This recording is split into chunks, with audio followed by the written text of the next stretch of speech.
All right, I saw this 60 Minutes documentary. I saw it a while back. I've been meaning to make a video about this. Um, this is about just a flu shot. Some of the risk involved. And in this documentary, they talk about, it's a 60 Minutes little thing. They talk about Guillain-Barré syndrome.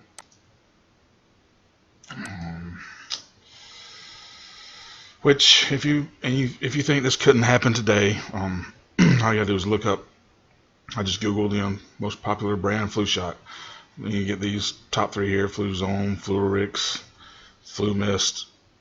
Okay, these are the shots here. There's Fluovex, but look at the package insert. Just Google the package insert. This is for Fluzone, and it says right here, if Guillain-Barré syndrome, GBS, has occurred within 6 weeks following previous influenza vaccination, the decision to give Fluzone quadrivalent should be based on careful consideration of potential benefits and risks. Okay, so this is a side effect of a flu shot. It's actually, I think every vaccine I've looked up lists this as a possible side effect. Here's another one, Fluorix. Right here, Guillain-Barré syndrome again. Okay. Now, you think the government has your back? Your doctor's not going to tell you this is a possibility, but are you willing to take the risk of this? I'm going to play this. It's about 15 minutes long. It's I said 60 Minutes news story. I was a child when this came out, but a lot of people probably don't know this, but if they did, they would probably think twice about getting a flu shot. And you'll hear them talk about show the propaganda campaign. This is back when the swine flu in 1976. I was 3 years old in 1976. The commercials they were running and the propaganda to scare the public into taking the flu shot. It's the same thing that's going on today.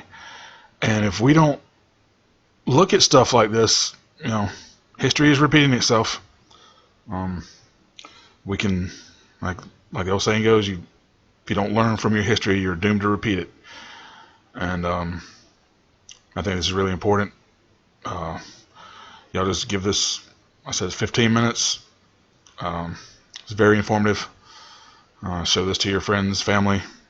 They're going to push a vaccine for this, beer flu, and it's probably going to hurt a lot of people, and they do not care.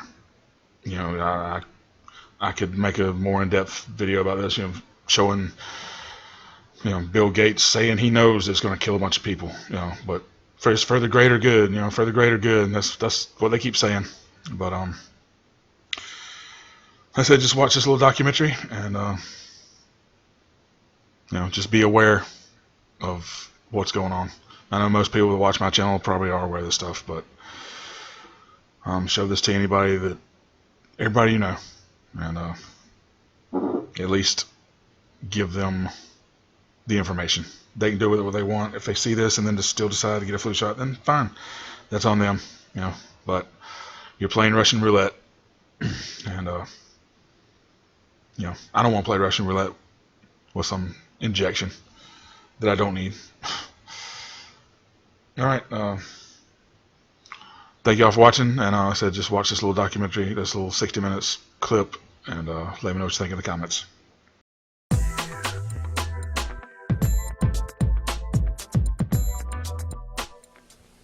The flu season is upon us. Which type will we worry about this year? And what kind of shots will we be told to take? Remember the swine flu scare of 1976?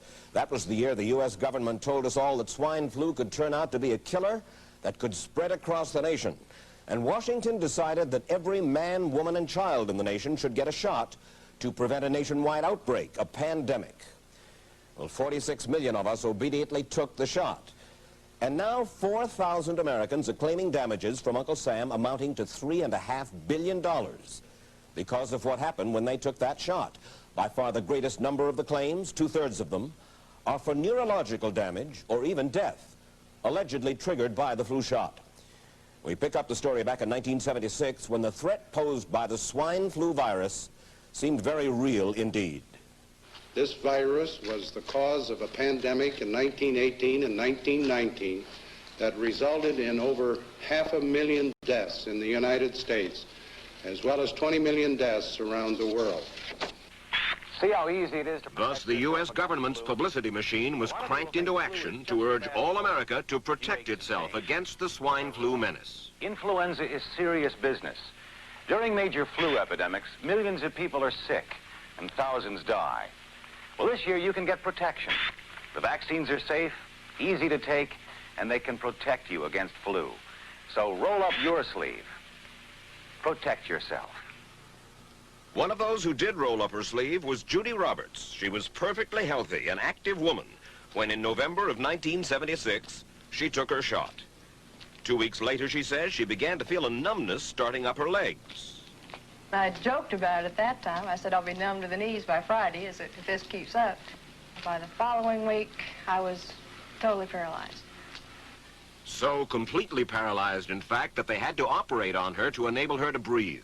And for 6 months, Judy Roberts was a quadriplegic. The diagnosis? A neurological disorder called Guillain-Barré syndrome, GBS for short. These neurological diseases are little understood. They affect people in different ways. As you can see in these home movies taken by a friend, Judy Roberts' paralysis confined her mostly to a wheelchair for over a year. But this disease can even kill. Indeed, there are 300 claims now pending from the families of GBS victims who died, allegedly as a result of the swine flu shot. In other GBS victims, the crippling effects diminish and all but disappear.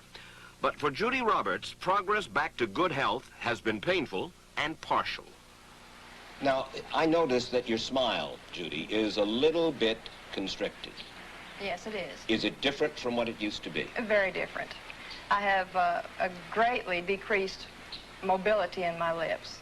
And I can't drink through a straw on the right-hand side. I can't blow out birthday candles. I don't whistle anymore, for which my husband is grateful.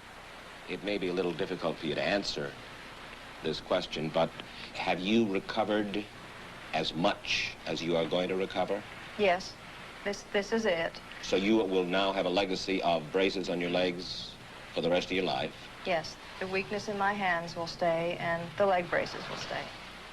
So Judy Roberts and her husband have filed a claim against the U.S. government. They're asking $12 million, though they don't expect to get nearly that much. Judy, why did you take the flu shot? I'd never taken any other flu shots, but I felt like this was going to be a major epidemic. And the only way to prevent a major epidemic of a really deadly variety of flu was for everybody to be immunized. Where did this so-called deadly variety of flu, where did it first hit back in 1976? It began right here at Fort Dix in New Jersey in January of that year when a number of recruits began to complain of respiratory ailments, something like the common cold. An Army doctor here sent samples of their throat cultures to the New Jersey Public Health Lab to find out just what kind of bug was going around here. One of those samples was from a Private David Lewis who had left his sickbed to go on a forced march. Private Lewis had collapsed on that march, and his sergeant had revived him by mouth-to-mouth resuscitation. But the sergeant showed no signs of illness. A few days later, Private Lewis died. If this disease is so potentially fatal that it's going to kill a young, healthy man, a middle-aged school teacher doesn't have prayer. The New Jersey lab identified most of those soldiers' throat cultures as the normal kind of flu virus going around that year, but they could not make out what kind of virus was in the culture from the dead soldier and from 4 others who were sick. So they sent those cultures to the Federal Center for Disease Control in Atlanta, Georgia for further study. A few days later, they got the verdict, swine flu. But that much publicized outbreak of swine flu at Fort Dix involved only Private Lewis, who died, and those 4 other soldiers who recovered completely without the swine flu shot. If I had known at that time that the boy had been in a sick bed, got up, went out on a forced march, and then collapsed and died, I would never have taken the shot. The rationale for our recommendation was not on the basis of the death of a single individual, but it was on the basis that when we do see a change in the characteristics of the influenza virus, it is a massive public health problem in this country. Dr. David Senser, then head of the CDC, the Center for Disease Control in Atlanta, is now in private industry. He devised the swine flu program, and he pushed it. You began to give flu shots to the American people in October of '76. October 1st. By that time, how many cases of swine flu around the world had been reported? There had been several reported, but none confirmed. There had been cases in Australia that were reported by the press, by the news media. There were cases in... None confirmed. Did you ever uncover any other outbreaks of swine flu anywhere in the world? No. Now, nearly everyone was to receive the shot in a public health facility where a doctor might not be present. Therefore, it was up to the CDC to come up with some kind of official consent form, giving the public all the information it needed about the swine flu shot. This form stated that the swine flu vaccine had been tested. What it didn't say was that after those tests were completed, the scientists developed another vaccine, and that was the one given to most of the 46 million who took the shot. That vaccine was called X53A. Was X53A ever field tested? I can't say. I would have to... It wasn't. I don't know. Well, I would think that you're in charge of the program. I would have to check the records. I haven't looked at this in some time. The information form, the consent form, was also supposed to warn people about any risks of serious complications following the shot. But did it? No, I had never heard of any reactions other than a sore arm, fever, this sort of thing. Judy Roberts' husband, Gene, also took the shot. Yes, I looked at that document. I signed it. Nothing on there said I was going to have a heart attack or I get Guillain-Barré, which I never heard of. What if people from the government, from the Center for Disease Control, what if they had indeed known about it? What would be your feeling? They should have told us.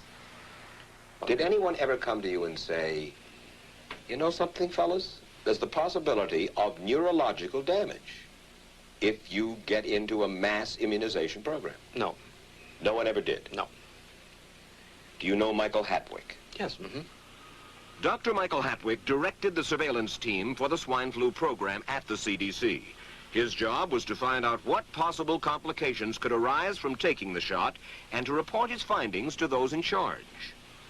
Did you know ahead of time, Dr. Hatwick, that there had been case reports of neurological disorders, neurological illness, apparently associated with the injection of influenza vaccine?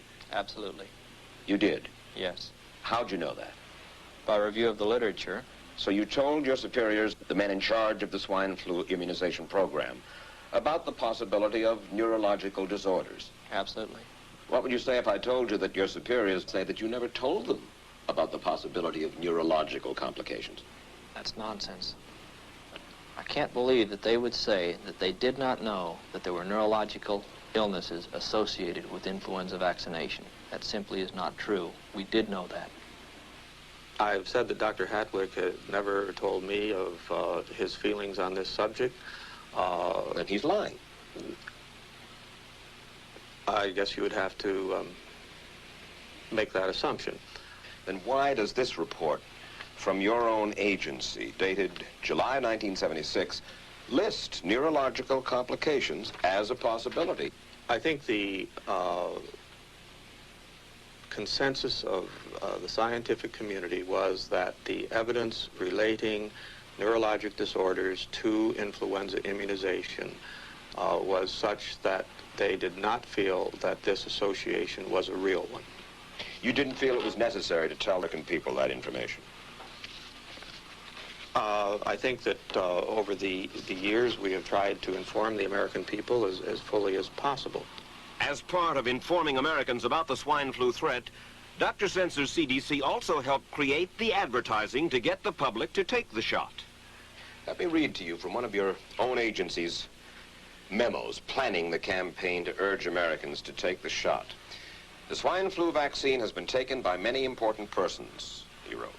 Example, President Ford, Henry Kissinger, Elton John, Muhammad Ali, Mary Tyler Moore, Rudolph Nureyev, Walter Cronkite, Ralph Nader, Edward Kennedy, etc., etc. True? I'm not familiar with that particular piece of paper, but I do know that at least of that group, President Ford did take the vaccination. Did you talk to these people beforehand to find out if they planned to take the shot? I did not know. Did anybody? I do not know. Did you get permission to use their names in your campaign? I do not know. Mary, did you take a swine flu shot? No, I did not. Did you give them permission to use your name saying that you had or were going to? Absolutely not. Never did. Did you ask your own doctor about taking the swine flu shot? Yes, and at the time he thought it might be a good idea. But I resisted it because I was leery of having the symptoms that sometimes go with that kind of inoculation. So you didn't? No, I didn't. Have you spoken to your doctor since? Yes. And? He's delighted that I didn't take that shot. You're in charge. Somebody's in charge.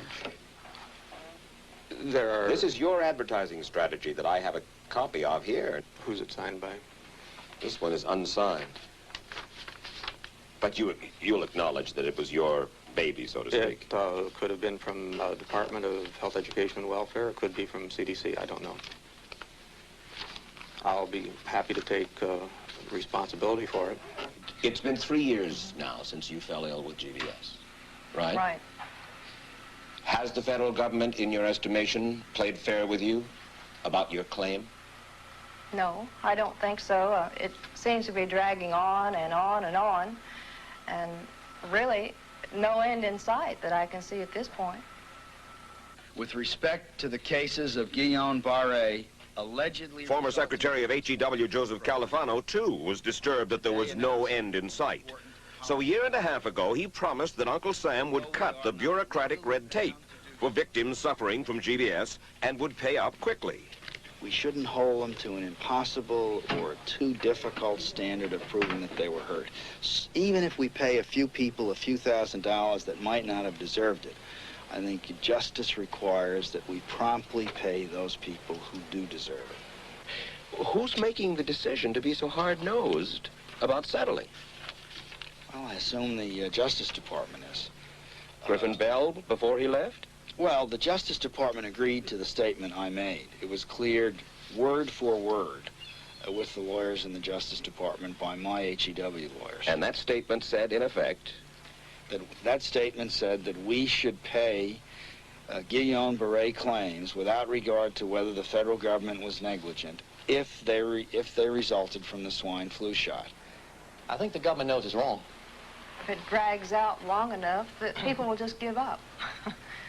Let it go. I am a little more adamant in my thoughts than my wife is, because I told Judy to take the shot. She wasn't going to take it, and she never had shots. And I'm mad with my government because they knew the facts, but they didn't release those facts because if they had released them, the people wouldn't have taken. And they can come out tomorrow and tell me there's going to be an epidemic, and they can drop off like flies next to me. I will not take another shot that my government tells me to take. Meantime, Judy Roberts and some 4,000 others like her are still waiting for their day in court.